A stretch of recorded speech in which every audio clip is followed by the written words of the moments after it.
Howdy, everybody. Welcome to TexAgs Rewind, presented by T-Mobile. It's Jamie Maury. It's Richard Zane. No one knows what they're doing. I ask myself every day, what are you doing? On the Rewind today, we got the Go Hour playing either or, maybe both, on this weekend's baseball series at Olsen Field at Bluebell Park. The baseball bunch goes all inside A&M Louisville, around Aggieland with Richard Zane, which no one likes, and Billy Liucci bringing it home, talking all things Aggie football. Enjoy the Rewind. All right, Obi, either or this weekend, and you could say both. What is more likely in an A&M series win? You ready? Mm-hmm. Dylan Rock hits 3 home runs, or Jack Moss hits 500 on the weekend? That's a heck of a good question. Because you really can't, as much as you want to, you really can't pitch around Dylan Rock. Because Jack Moss hits in front of him and Austin Boast hits behind him? Right. So do you want to walk Dylan Rock and face pitch Boast? Boast? No. But you can be very, very careful. So I'll say Jack Moss because you have to be very careful with Dylan Rock. And so you surely don't want Jack Moss to walk. And then have Rock and Boast coming up behind him, right? So I think you're forced to pitch better to Jack Moss, right? Does that make sense? No, and also just can't forget that Jack Moss just finds barrels. That's what he does. But you know what? Louisville pitchers has given up something like 83 home runs this year. I mean, that's a lot of home runs to give up. Yeah, so as we said, it could be some football scores out at Olsen this weekend. I'd go with Jack. If we're just saying more likely, I'd say Jack Moss. And also when we talk about this lineup, if you get through Moss, Rock, Boast, then comes the Hallettsville Hammer. The Hallettsville Hammer. Ryan Targoch, and good luck with that. That lineup is deep. All right, next one here, OB.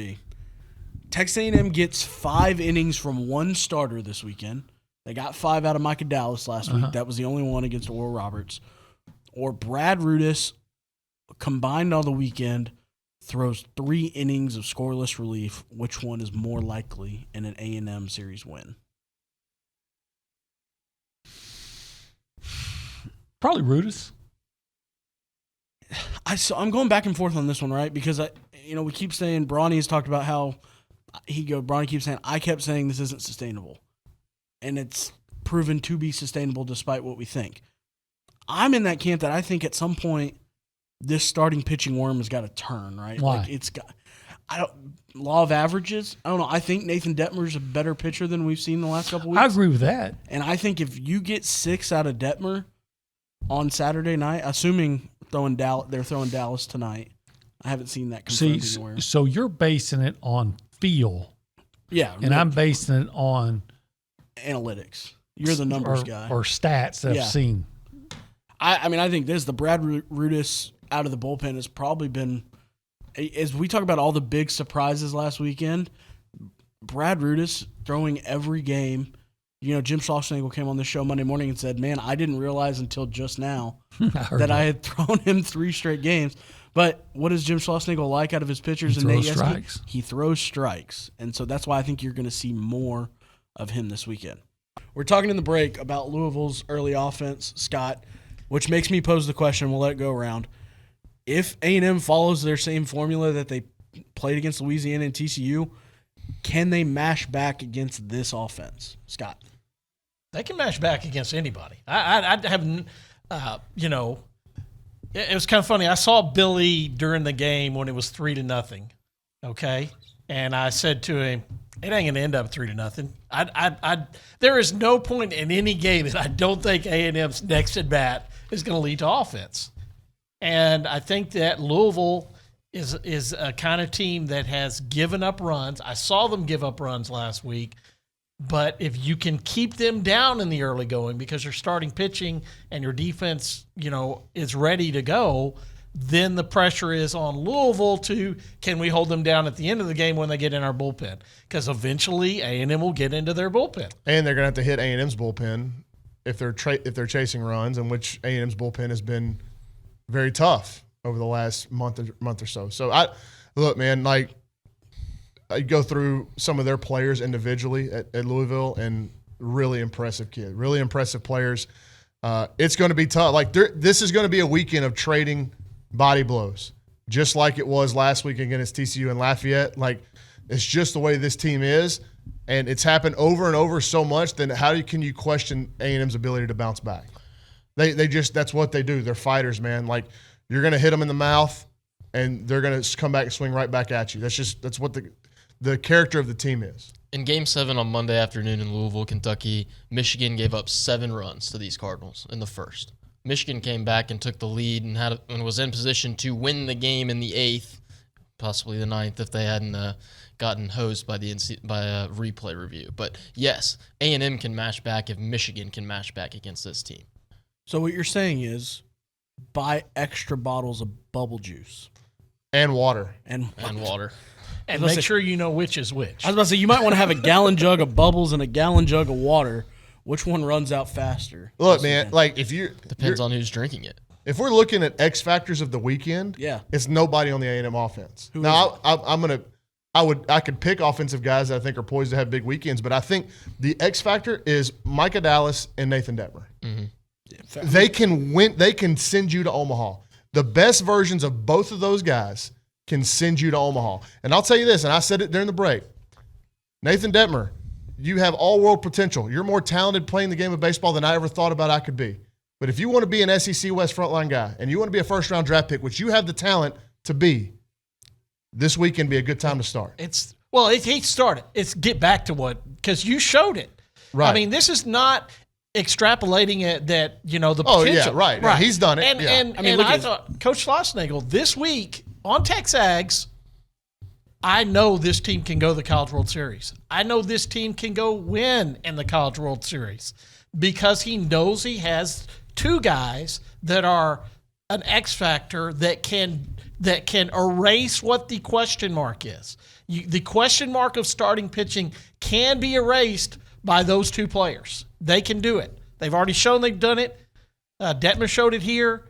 Micah Dallas has showed it here and at TCU. You have the talent to make your biggest Achilles heel not an issue. Okay, so for the first time since 2017, an NCAA Super Regionals back in Aggieland as the number 5 national seed Texas A&M hosts the number 12 national seed Louisville in a best 2 of 3 series with a trip to Omaha on the line. Game 1 is tonight, Friday night, first pitch 7:30 p.m. on ESPNU, excuse me. Game 2 is tomorrow, Saturday, first pitch a 2 p.m. start. It's going to be a hot one. You can watch that on ESPN2 in the comfort of your air conditioning. And then Game 3, if necessary, first pitch time and TV designation is still TBD. Softball announced their new head coach on Tuesday. Arizona State's Trisha Ford will be taking over the 10th coach in program history. She spent 6 years at Arizona State. She was a 2-time Pac-12 Coach of the Year. She was 212 and 89 in Tempe. So welcome to Aggieland, Coach Ford. And yesterday, it was announced that Jeff Harger is joining her as an assistant coach at Aggieland. He spent 5 seasons at Arizona State with Ford, and last year, Arizona State led the Pac-12 in runs per game, slugging, on-base percentage, home runs, and doubles per game. I think it's worth noting they won the Pac-12 regular season crown, and that, of course, is a league that has UCLA and Arizona and Stanford. Very good. It's a good Very league. good. It's probably, I would probably say it's the second best. Oklahoma and Texas and Oklahoma State. So third best softball league in the country. Third best. For sure. So, and of course, Ford's a pitching-minded head coach. She brings her offensive-minded assistant coach with her. Track and field, the 2022 NCAA Outdoor Championships are ongoing in Eugene, Oregon. The Aggies have 8 events in the finals, which will conclude this weekend. The men run on Friday in the finals, and the women will run on Saturday in the finals. The men's 4x4 team of Omujua, Etwi, Chivani Hansen, Brandon Miller, and Ashton Schwartzman is headed to the final. Brandon Miller's there in the 800-meter, Emmanuel Bemidele in the 400-meter, and James Smith II in the 400-meter hurdles as well.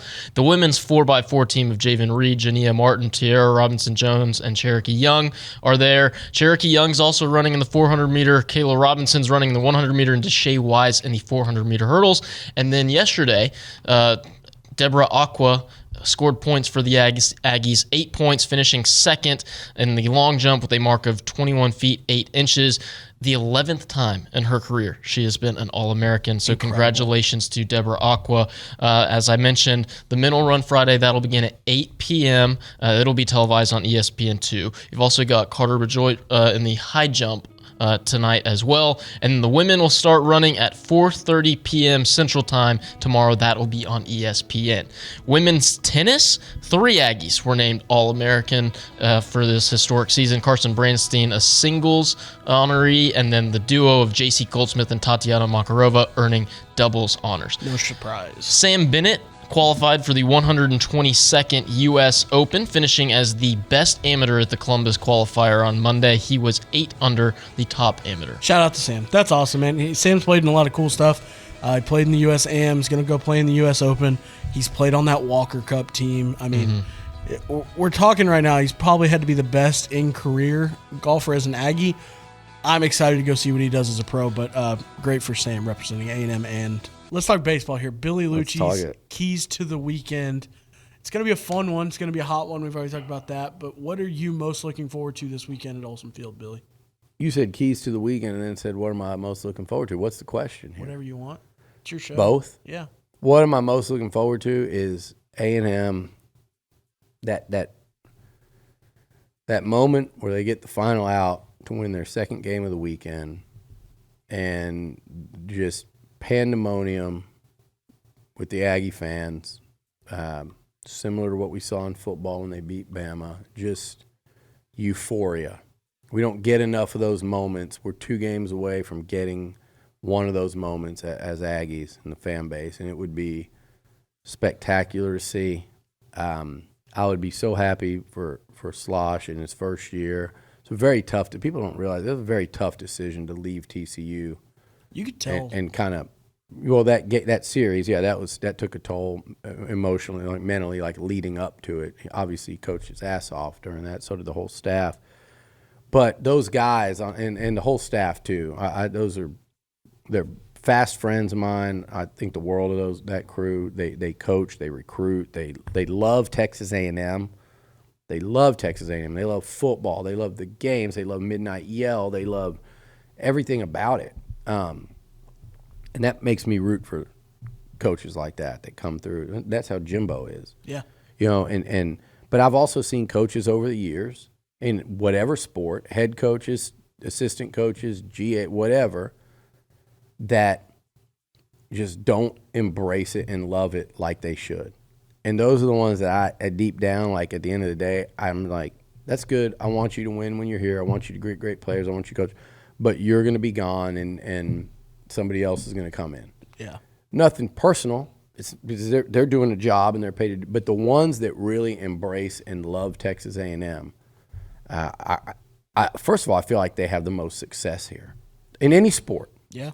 And the fit, when you're the fit, and that helps you be a better fit. I've said, Jimbo's the best fit here since RC in that football chair. You're Jackie, RC, Jimbo.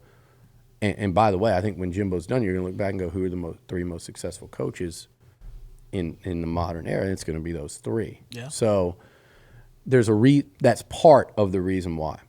And the way these guys have embraced it, recruits feel it, the team feels it, and this team loves A&M in a different way than most. And here's why I say that. Rock, Moss, Clonch, Dallas. These guys that came from other schools, and in most cases, Palish, premier programs. Yeah, they didn't come from. Came here, and they're having this wonderful, unforgettable experience and have just embraced A&M so much. It just makes you root for them that much more. This is your university. It's my university. It's her university. Like, when people come in and love it like that, they ingratiate themselves to the fan base. Hashtag Bubba Moves Only. Thank you for watching the TexAgs Rewind. We will see you Monday morning.